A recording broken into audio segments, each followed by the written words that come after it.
Blitzers and Nerf Clan, welcome back to the channel. We got a couple of great replays today. First, driven by me, Ronan in the Black Prince in New Bay. The second is with Mesa driving the IS3 Defender. And if you haven't heard about that tank in a while, Mesa will give you a lesson in driving it. So, to New Bay, playing with Lek the farmer here in his gorgeous smasher. And I'm in one of my favorite tanks. The Black Prince has been one of my absolute favorite tanks because it's just the best brawler in the game. I did lose some matches with Bane in the 8.8 showdown the other day, but that was because Bane played very well and because the Black Prince has one weakness, which is speed. So we're in New Bay, going to we're luckily to be in the South Spawn, and so obviously you go to the park here, and unfortunately we had a couple of geniuses who didn't follow the commands. I mean, it is World of Tank Blitz. What do you expect? And they went over there. You see Lek pivoting back, and I myself also wanted to pivot back. The problem with the Prince, as I said already, is it's slow, and you cannot make shift with the Prince. I mean, if you do, and in fact, I almost died here making the shift. You see just how long you're crawling back at like 15 kms an hour, and I think it just very, very slow. So trying to get that T-34 to play with me and to help, because I knew we were going to actually flank them, but I needed support here. It's a tier 8 battle. I got a 301 coming up and a Defender MK1, which is a tank that I really didn't want to face. The reason for it is it's got an autoloader and can pound a lot of shells into me. Luckily, the Prince has awesome armor, especially in the front, or well, probably only really in the front. And the MK1 only got one shot in, and then he backed off. You see Lek over there is hiding, trying to get some shots off, and he's in big trouble where he was pinned there. And then we face this T20 HTC, which is a nightmare for most tanks. One thing that you can do with the Prince is I switch to Pramo there, turn on the adrenaline, and pound him, I think, with 3 shots. Remember that guy, he comes back later to haunt us. So Lek says he's pinned. I'm trying to push in, but again, speed not being my favorite, my forte here. But I do get behind the VK4503, and I'm able to put some shots into him and take some of the pressure off Lek. But you still see there's a Ferdinand over there that was blocking Lek. He's now turned, which is great, but the problem is that Lek died. So I am a 4-on-4 here and trying to figure out what to do. I still have a Ferdinand. I think there's a T-34. A lot of tanks that you really just don't want to face when you're in tier 7. I am able to clear, look, -8 gun depression, by the way, on that Black Prince too. Am able to clear that Ferdinand, which was not, actually had some RNG. And that right there, that kill in the FB301 was probably what saved the game. But it's still not in good shape. We're 2-on-2. There goes my T-34, who was an idiot. And now I have a 1-on-2 with a T-20 HTC and a T-28 Defender. I should not have won this, for the record. But the Black Prince, is an amazing tank.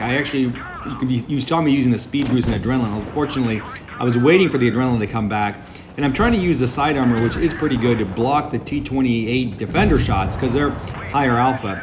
Was able to clear him, which was really a miracle, and then I have to work on this HTC. Now, you can see there that from a hit point perspective, he had a lot of things going for him, the HTC.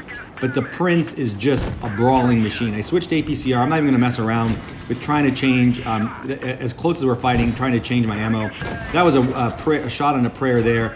But I can see that I can pen most of his frontal area. The problem is the slope there. I thought would be a problem, but the Black Prince shows us why he's the greatest brawler in tier 7, if not the game. 3804 damage, 5 kills, 1415 base. One of my better games with that tank. Big help from Lek actually directing traffic. Without Lek, I would have had no chance. We would have gotten wiped.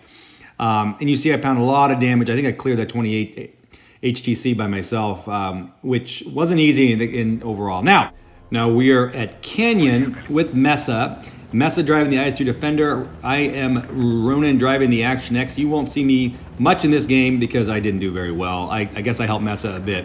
But Mesa had an amazing game here. And we are in Canyon, and what you're seeing here is that Mesa is helping me. I asked him to come over to basically to flank the other team over there towards where A spawn normally is, because what I can't stand with -10 gun depression, I always go in the middle here, but if they go to the C cap area, I always find that I'm very exposed, and that's actually what happened to me here. I was very exposed from the beginning.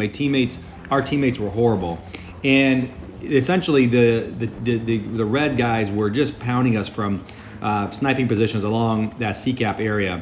and taking a lot of our hit points. So Mesa is going here to essentially to play almost like a TD and to use the crossfire position to help me when I'm spotting up there. You see I crossed over, you see that Ronan crosses over there. On the right-hand side, I was crossed over already trying to not get nailed.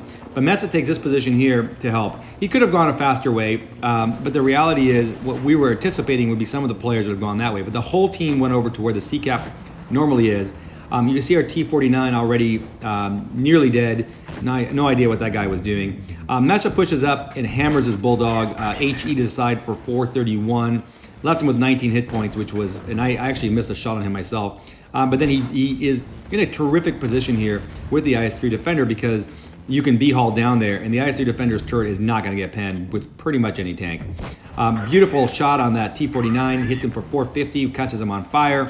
Mesa's already 981 damage under his name. Take a look at this Chimera here on the left of Mesa. The guy is an absolute moron, 44% win rate idiot, who manages to nearly lose us the game. And you can see here, he's not using the gun depression right. He's going up too steep of a hill there, and he has to actually stick his gun mantling up above in order to nice shot there, nice heat shot there in the IS-6. I think I hit him as well at the same time, which is why he rolled so high altogether. But Mesa just pounding these guys, and you can see the Chimera again, just absolutely doing nothing over there, just wasting space. One of the biggest challenges for the IS3 Defender is the reload, and you'll see here after Mesa pounds this EXP, you got a 22-second drum reload, which is very challenging, and you've got to know how to play that. You can't brawl with the IS3 Defender because of that 22-second reload. You're going to get pounded even by a lot of tier 7s. But Mesa realizes I'm in a lot of trouble here. I'm already down to 639 hit points. Mesa is full health, so he comes over to protect against the T-49. It was great insight because he saw that 49 coming, and then the guy disappeared off radar, but he knew he was coming there. Ronan, I only realized that later. I hit him with HE. That was a mistake. Only for 33. Mesa pounds him there, and I actually got the kill shot myself. Stole it from you, Mesa. I'm sorry. Then Mesa is clearing off with the other T-49, who actually is from Dunn. I think he was a good player, and he actually causes a lot of problems this game. And I am right now, we have a 4-on-2 here, so this should have been a really easy win. Mesa hits him. Mesa's probably thinking to himself, all right, idiot, somebody just shoot this guy and get this game over with. Unfortunately, the 49, I hit them with HE there. I actually did track him, but he was out of position for everyone else. Somebody else hits him for 200. I don't know who that was. And then it's off to the races. The 49 runs away, and I make the mistake, the classic mistake here in my Action X. I'm trying to chase this guy down. We have a KV-4 on their team who's full health, who's sitting at the same spot that he camped in the entire game. Mesa almost gets the shot here, but their KV-4 had camped basically near their spawn the entire game over there. The problem is he's got 1,700 hit points.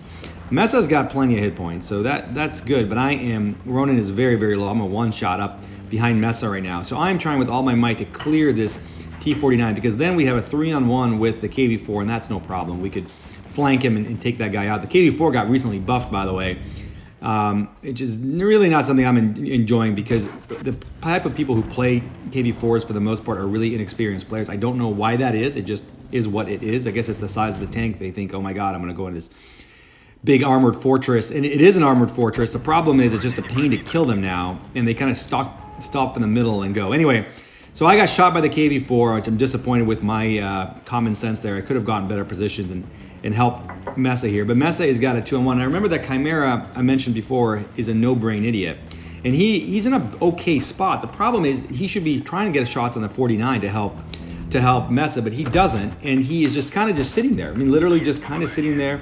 There goes the 49. The 49 is zooming around on the opposite side of the camp, but you can see our Chimera friend now decides he's going to try to shoot the KV-4 right when the 49 pokes out. And Mesa unfortunately misses that shot there, which IS3's got very high dispersion. That doesn't surprise anybody. And again, the Chimera now decides he's going to. Oh, hey, look, there's a KV-4. Well, the KV-4, he does hit the KV-4, which was okay, but he also left the Mesa to be nailed by the Hornet, by the T-49 Hornet. So then Mesa has to change his position. He can't let the T-49 continue to shoot him with HE like he has been, and he needs a better flanking position on the KV-4. So Mesa, that was a brilliant move. He moved to the other side of the rock, knowing that the T-34 is not only slow tank, it's exceptionally slow in water. And he uses the speed of the IS-3 Defender, which is a very quick tank, in order to to get position on the KV4. And this guy from the T49 did not use his brain. There was absolutely no reason for that. He could have gone to the other side of the map.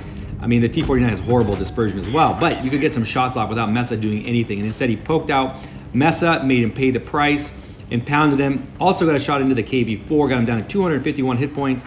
Mesa only has 312, mind you, so it's going to be whoever lands the next shot. And again, look at the speed of the IS3 Defender, even in reverse. He was able to pivot around the entire hill there, get his 22-second reload in, and now Mesa is just waiting. He loads the heat, which is very, very smart. The KV4 does not have spaced armor, and he is just looking for the kill shot. Now, will he get it, or will this be a lost mastery? What do you think? Well, obviously, I probably wouldn't show it if it was a lost mastery. Right into the hatch, buries him down, nearly 5,000 hit point damage done, 49-48, 2 kills, also blocked a bit of damage, I believe. Carried the game, carried me. Thank you, Mesa. That was one of my only wins today. It was a rough morning out there. So big thanks for watching. If you want more content like this, do subscribe to the channel and send us your replays. Thanks.